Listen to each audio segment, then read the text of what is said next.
د مولانا علامه شمس الحق افغاني صاحب په 400 کې داغه تپوس مې د دیوبند د محتمم قاری طیب صاحب نه کړو چې د دې شمس الحق صاحب څومره علم دی. هغه ویلي چې ایشیا میں इनकी बराबर का इल्म किसी के पास नहीं है. په تمام ایشیا کې د شمس الحق افغاني صاحب عمره علم دی چا نشته. هغه پسې لاړ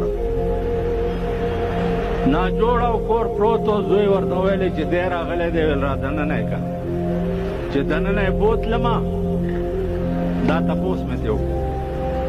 ما ته وی بیمار یم ډېرې خبرې نه شم کولی خو ته د کوم ځای نه رالې؟ نو زه خو یې پېژندمه خو مال چې پېښور نه وی 100 میله مال 22 میله به او ویل دا پیغمبر چې د ځمکې نه اسمان ته تللی و تا 100 میله تللی و. ما دا خو به جي کروڑونه میلونه تللی و. ویل ته ما خو نه یې راغوښتی که نه؟ مالې نه. ویل په خپله راغلی ماله و. ویل زه بیمار وم تا نه مې ځان پټ کړو؟ مالې نه. ویل زه انسان یم بیمار وم تا نه مې ځان پټ نه کړو. الله د هر څه نه مبرا دی د بیمارۍ نه او د خوراک نه او د څښاک نه او د هر څه نه مبرا دی. او غوښتی اسمان ته و. کني د موسی علیه السلام غوندې د سره به هم په کوی تور خبرې کولې که نه. غوښتی اسمان ته و. نو ویل په کروڑونو میلیونو باندې هم غوښتو او الله دومره بې وفا دی چې بیا یې ځان هم پټولو. ویل بچیه داسې لیدلی دی لکه ته چې ما ګورې او زه تا ګورم. داسې لیدلی. دا شپه مال څومره وه؟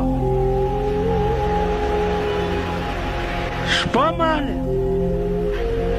ویل شپه وی ماله و. ویل د عاشق او د معشوقې شپه چې یو ځای راشي هغې په دې ډېر خوشحالېږي چې زر سبا شي او که په دې ډېر خوشحالېږي چې دا شپه اوږده شي.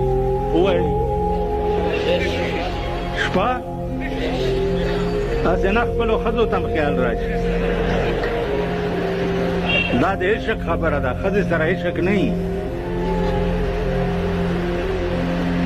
نو چې پیغمبر غوندې معشوق وي او الله غوندې عاشق وي نو فلک الافلاک د ټولې دنیا نظام تاوی.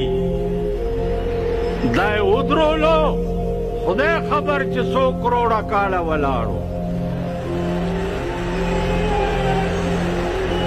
100 کروڑه کاله نظام ولاړو.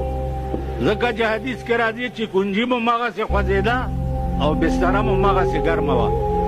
نو کنجي خو ودرېږي هله چې ټایم پې تیر شي که نه او چې ټایم پې نه تېرېږي خو مغسې به خوځي که نه. نو ټایم ولاړ دی. هر شی په خپل خپل ځای منجمد دی.